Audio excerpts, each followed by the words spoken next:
If my mom sends me one more posture corrector and says, Ariana, you need this, I'm going to lose it. But honestly, is she right? Do they work? No, your mother is not right. I'm sure she's a wonderful person. She's not right about the posture corrector. I'm your host, Ariana, and this is Hot Girls Have. Hello and welcome back to Hot Girls Have. If you're like me and you're hearing about women's PT on TikTok, then you're probably wondering what the hype is. And did you know that physical therapy can help with better posture, painful sex, and your pelvic floor? Today I'm talking to Dr. Dan Ginader, one of New York's best physical therapists. We'll be talking about why physical therapy is important, some women-specific problems PT can alleviate, and why you need Taylor Swift's bra. Welcome, Dr. Dan. I'm so happy to be here. Thank you for having me. Absolutely. Okay, so let's start with just an intro to PT. What is it and who needs it? I'm a firm believer that PT is the place you go if you're experiencing any kind of pain. As a PT, we pride ourselves in being the pain mechanics. If your car is making a noise, you have one place to take it, you take it to the mechanic. And we are the same things for all your joints, muscles, anything that you might be feeling a little weak, a little tight, a little pain. The PT is the person to go to. So then what is the most common injury you're seeing and how can we fix it? That is a question that I get all the time. And I think people expect to hear, oh, I see ankles most or hips most or the lower back most. But all injuries fall in two main buckets that I see the most. One being overuse injuries and one being an issue because the person has been too sedentary. So either... interesting. Meaning like work-life balance. Right. Okay. Meaning that there is no balance between how much they're sitting at work and then how much they're sitting on the couch and then sleeping at night.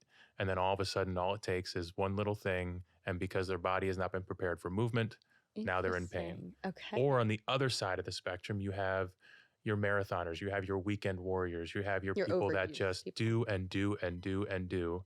And when you do so much, if there is even just the smallest little inefficiency in something, you run at the risk of breaking something down. Mm-hmm. And those are the two most common ways that people get hurt. Okay. And then is there anything that's more common in women versus men, generally speaking? Here in New York, I work with a lot of dancers. And dancers and performers, for the most part, have gotten very good at dance because they are naturally very flexible. So when they start dancing at a very young age, they go through the ranks very quickly because their hips move and get in the positions that they need to get into a little bit easier than somebody else. And so when you get to the professional level of dance, whether it's ballet or contemporary or even on Broadway, the thing that sets the women apart from the men is their injuries are often due to some sort of hypermobility, hyperflexibility type of onset. Interesting. So is that something that, like, how does one prevent that? Great question. That's what I work all day with. That is my job. So the more a joint moves, the harder it is for the muscles to control. Right. You can imagine that if your elbow only has a limited range of motion, it's pretty easy for the muscles to control because you're not going through that much. It doesn't take that much work.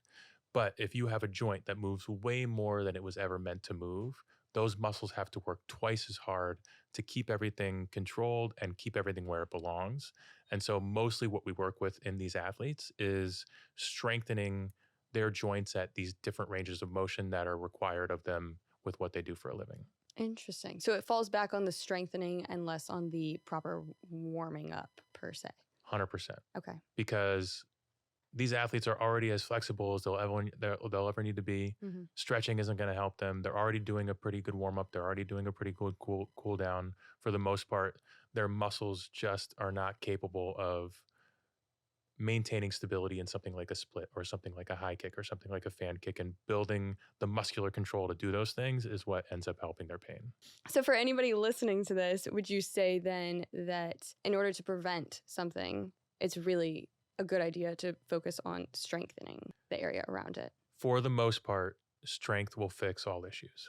So now that we have kind of a general overview, let's dive into women-specific physical therapy. So let's jump right into what is pelvic floor PT and who needs it. This has been all over my TikTok page. I'm not sure why.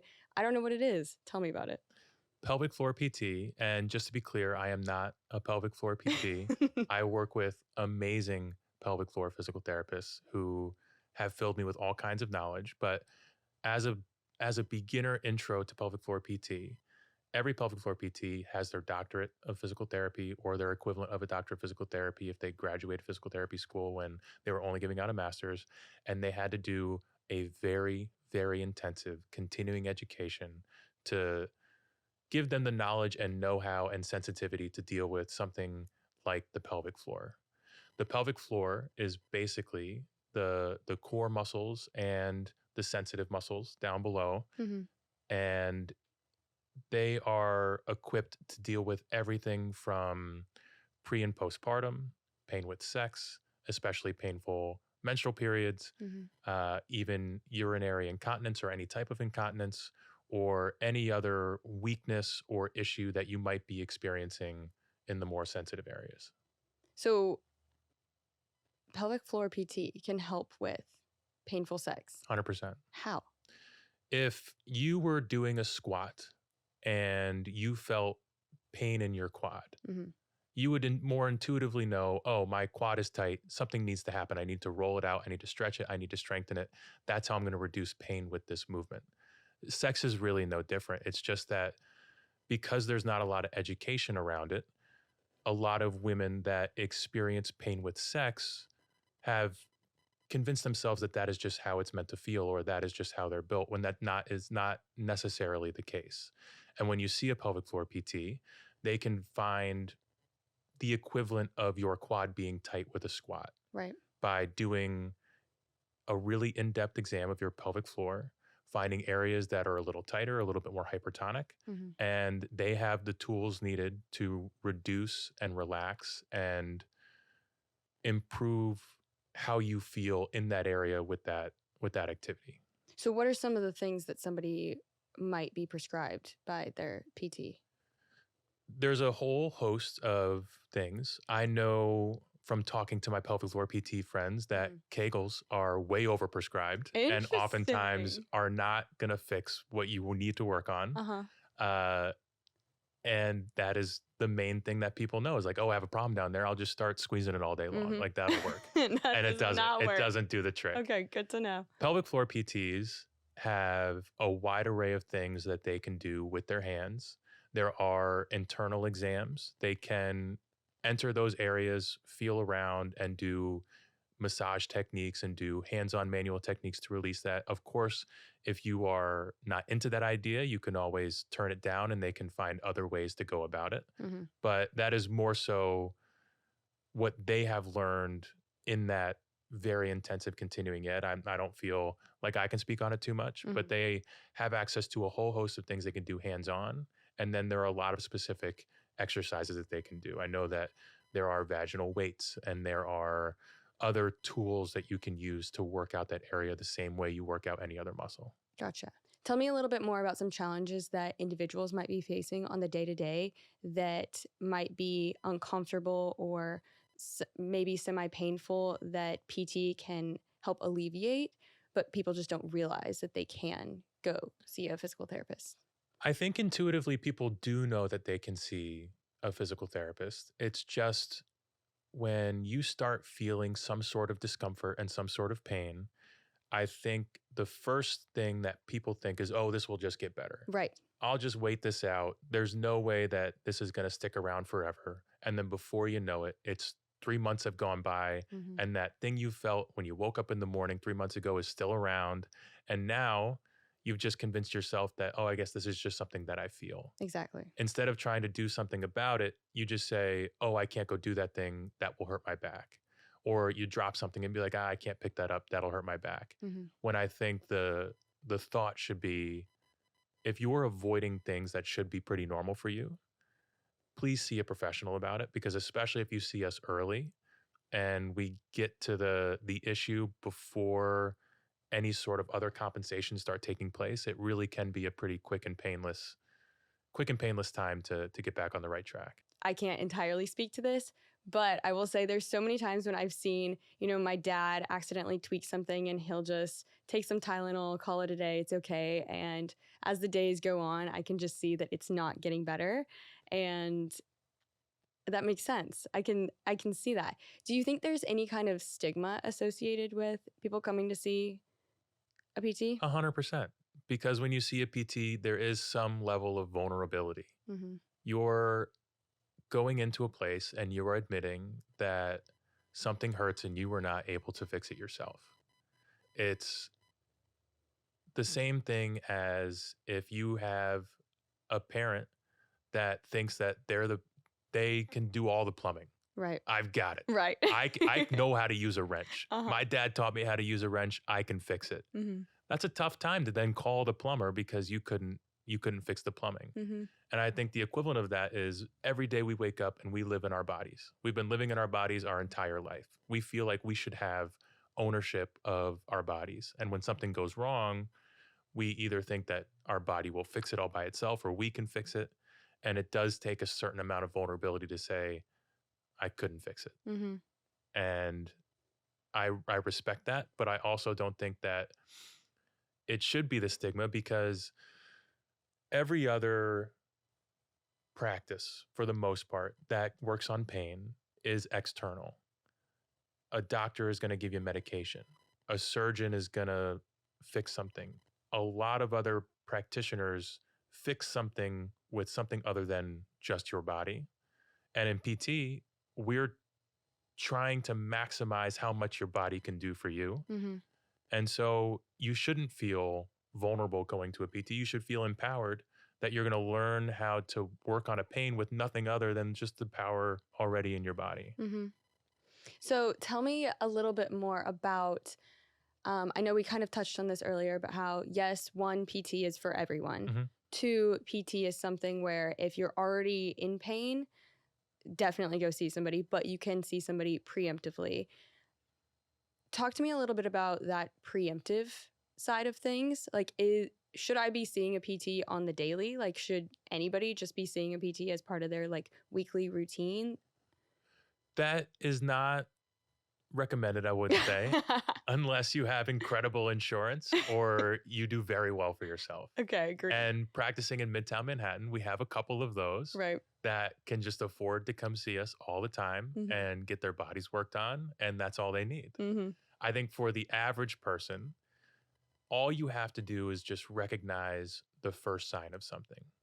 And I would say never let anything go on longer than a couple weeks. Okay. If you feel a little something and that little something sticks around for a couple weeks, get in to see a PT because that PT can probably figure out in 2 visits. Mm. If you let those 2 weeks drift into 3 months, now all of a sudden that's something that would have initially taken 2 visits is probably going to take 3 or 4 weeks. Mm-hmm.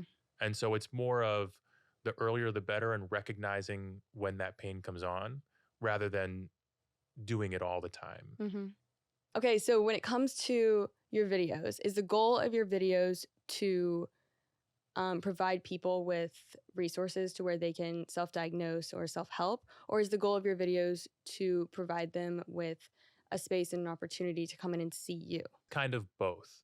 I want, first and foremost, to help people realize that there is an answer, there is an option. Mm-hmm. That pain that you feel like is a mystery pain that will never be figured out, I'm going to tell you an option of what it might be Mm-hmm. and how you can do something about it. First and foremost, there's something that can be done.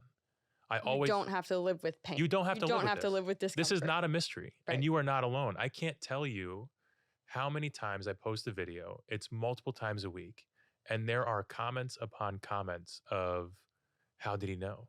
How did he know I have this? Really? How did the algorithm know? Be like, the algorithm didn't know anything. You're dealing with something that's very common. Right, it doesn't have to be like this. That's crazy. Why do people think that it's so that things like because that are nobody so common? talks about it. Everybody suffers in silence. And so they think that they're the only people suffering, and it's not the case. Mm-hmm. Most pains are very common. And when I put it out there, I want to first and foremost tell you that you're not alone. Right. This is common. There are a whole bunch of documented stuff that you can do about this. And if the little stretch or the little exercise that I included as supplemental information is enough to do that, Mm-hmm. that's awesome. I've gotten a lot of comments that, I try to post on certain subjects once every 3 months or whatever, because new people see it all the time and it is common and it always does well. Mm-hmm. And I'll post on one subject, 3 months after the last time I posted on it. What are those And then subjects typically? things like IT band pain or Right. rotator cuff discomfort or Achilles tendonitis or plantar fasciitis. fasciitis, It yeah. could be anything. Mm-hmm. But I'll post on that and then somebody will say, I saw a post that you did on this 3 months ago. I tried doing the things. I feel 100% better. Like, thank you Oh so my much. gosh. And all it is just, all I do is provide on the videos like one or two little things that you can do. Mm-hmm. But for a lot of people, that's all they ever need. So it's about empowering people that it doesn't have to be like this, and a little bit of stuff that you can try. But then also knowing that, well, if this guy knows what's going on, Right. chances are there's a PT pretty close to where I live that also knows what's going on. Right. And if the one or two things that I threw out there isn't enough, then you know that you have somebody in your area that you can go see. Mm-hmm. I love that. That's so empowering. Okay, so now I want to get into something that I think is pretty funny. So on TikTok, you shared a video about Taylor Swift's posture corrector and bra. Do we need this? Does No, everybody need to be buying it? you do not No, need it. really? And the whole point of the video was that she did not need it. So first of all, it was I watched it. It was not a posture corrector. It was more of a posture encourager. Mm-hmm. So what it was this sports bra that had tight areas of the bra in the right places that would gently encourage her to keep her shoulders in a back position. Mm-hmm. But the bra itself was not strong enough to hold her in that position. Right. It was more so just like a constant tap on the shoulder, be like, hey, better posture, hey, better posture, hey, better posture. Mm-hmm. And so it was more about her doing the work because of that gentle encouragement and also the insane workout regimen that she had. Absolutely. And her dedication to being absolutely perfect in all aspects of not just the choreo, but what she looks like when going through the choreo. Mm-hmm. That is what helped her posture. And that's what I tried to get across was it was not this $170 sports bra that gently encourages your shoulder to be in the right way. It was her absolutely insane work ethic that got her posture where she needed to be. What are your thoughts on posture correctors in general? Because I swear if my mom sends me one more posture corrector and says, Ariana, you need this, I'm going to lose it. But honestly, is she right? Do they work? Your mother is not right. I'm sure she's a wonderful person. She's not right about the posture correctors. Okay. If you are going to get a version of a posture corrector, the kind that Taylor Swift had was probably closer to the ideal than otherwise. Mm-hmm. You want to be gently encouraged to get things in the right place. So my favorite form of a posture corrector are the little guys that you can stick to your back. Oh, yeah. And anytime it senses a little bit of stretch that you're rounding, it just gives you a little bit of vibration. Mm-hmm. And then that's enough for you to get back in the position. And that way you're using your own muscles to keep you there. Okay. The trap you can fall into with a true posture corrector, something like straps that actually hold your muscles back, mm-hmm. is if you rely on something that strong for any period of time, you're basically telling your body that your shoulders can stay there without any help from your own muscles. Oh, you're not really training. You're not training your muscles. And what can happen is if you rely on that for long enough, you're now weakening all of your posture muscles. And the second you now stop using that posture corrector, you no longer have the ability to hold good posture for any period of time because you've effectively deconditioned your muscles for weeks or months or however long you relied on that posture corrector. But when you do something like Taylor Swift did, or you do something like that little device, now you're being reminded it's like to a be gentle there, reminder, but you're using your own muscles to get there, and mm-hmm. that's the big difference. Mm-hmm. I see. So generally speaking, when it comes to poor posture, what's something that, because I definitely struggled. I still kind of struggle with poor posture. What's something that you would tell somebody if they're struggling with kind of the effects of poor posture? Because I know that you get some aches and ailments when it comes to poor posture. So here's something fun. Tell me. Your posture actually doesn't matter. Really? There is not one single study that has been able to show that it is poor posture that leads to your pain, tightness, and discomfort. Oh my gosh. Instead, it is far more likely the fact that you've been sitting for 4, 5, 6 hours that is the source of your pain or discomfort. There's plenty of studies to show that sedentary behavior leads to poor posture or leads to discomfort, there's not one single reliable study that has been able to show that posture is the cause. And so instead, Wow. I know. Oh my gosh. Isn't that fun? I feel lied to. So, of course, posture is good for some things. It makes you look more presentable, maybe, or, there are some mental health benefits. If you're sitting in a better posture, you feel better about yourself and you probably perform better. So that's self-esteem, self-esteem, confidence, all the of way that jazz. look good, feel good, play good, Right. all that stuff. Mhm. But it probably is not leading to your discomfort. So if you're working on your posture to avoid discomfort, instead of working on your posture, spend more time finding ways to get up out of your chair, to move around, to fidget around. If you have the ability to work at a stand-up desk for a little bit and then sit at your desk and then maybe sit in a different chair, varying your body positions is way more worth your time and way more likely to reduce pain than focusing on your posture. Because research tells us that if you sit for 3 hours in terrible posture and sit for 3 hours in really good posture, it doesn't matter, because either way you were sitting for 3 hours, Right. and you're just as likely to develop those symptoms of pain and discomfort. Oh my gosh. Okay, so on the heels of that, is there anything else that maybe we all think is actually a lie? I mean, that was probably my best. Okay. We're being honest. So now I want to hear about some interesting stories from your office. So tell me about, obviously we've been talking about root cause and how important it is to actually get to the root cause of something. So tell me about a time when maybe there was somebody in your office and you were helping them and they thought that one thing was the issue, when in actuality, once you got to the root cause, it was something totally different. So I think I have two really good ones. Okay. The first one that comes to mind was a woman that came to me that was convinced that she was dealing with plantar fasciitis. She had pain in the bottom of her foot, right around the heel. It was worse in the mornings. It was worse after sitting down for a long period of time. A lot of the hallmark signs of plantar fasciitis she was presenting with. Mm-hmm. She had been to physical therapy in the past. She had tried all the at-home stuff. She was rolling out on the frozen water bottle. She was stretching. She was doing all the things. She was doing it all. Wasn't helping. It wasn't touching it. Okay. It wasn't touching it.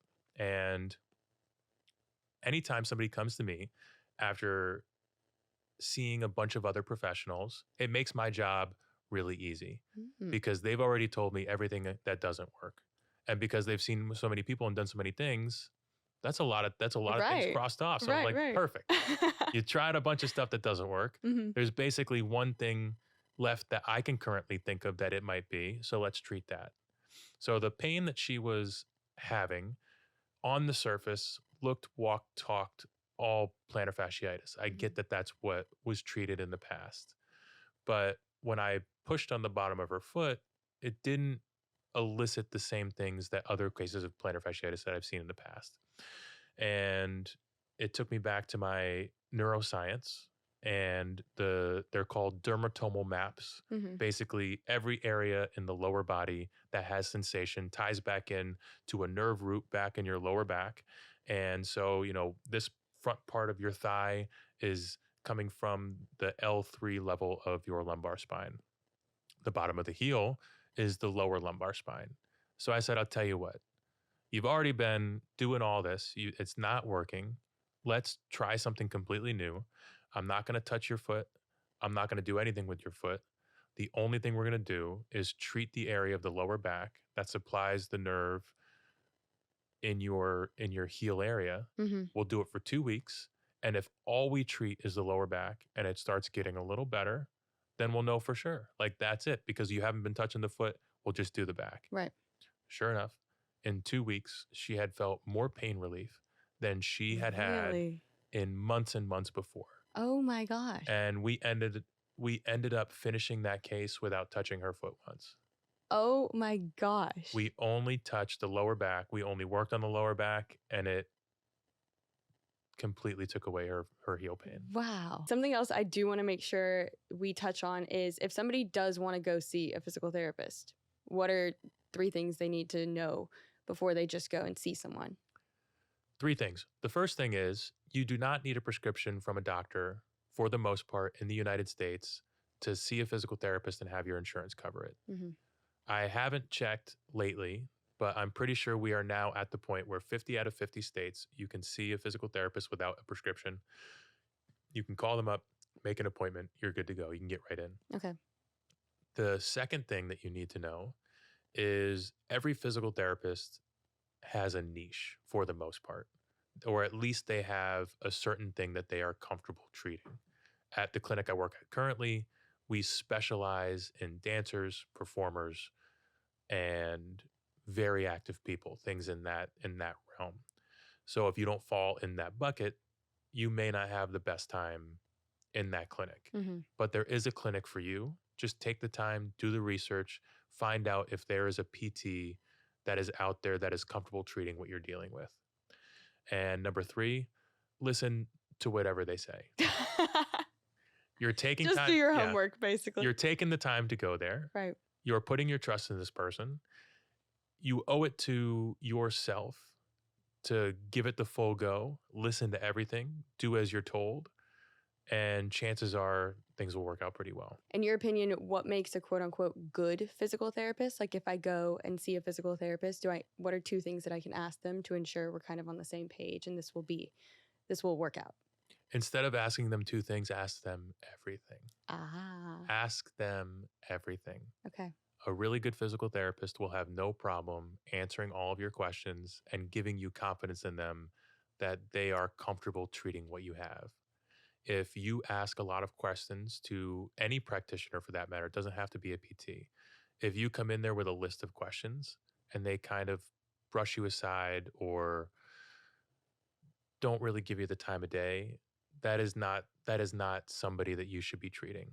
That is somebody that may have lost their love for the practice or maybe may not be in it for the right reasons or is at the very least overworked and can't put the time and effort into answering your questions. You should be able to ask your practitioner anything and everything, and they should be able to give you a real good answer. I love that. As it should be. As it should be. Agreed. It should be the norm. So we love ending every episode with one key takeaway that listeners can drop in their group chats. What is yours? My key takeaway is that most people feel discomfort because they're not moving enough.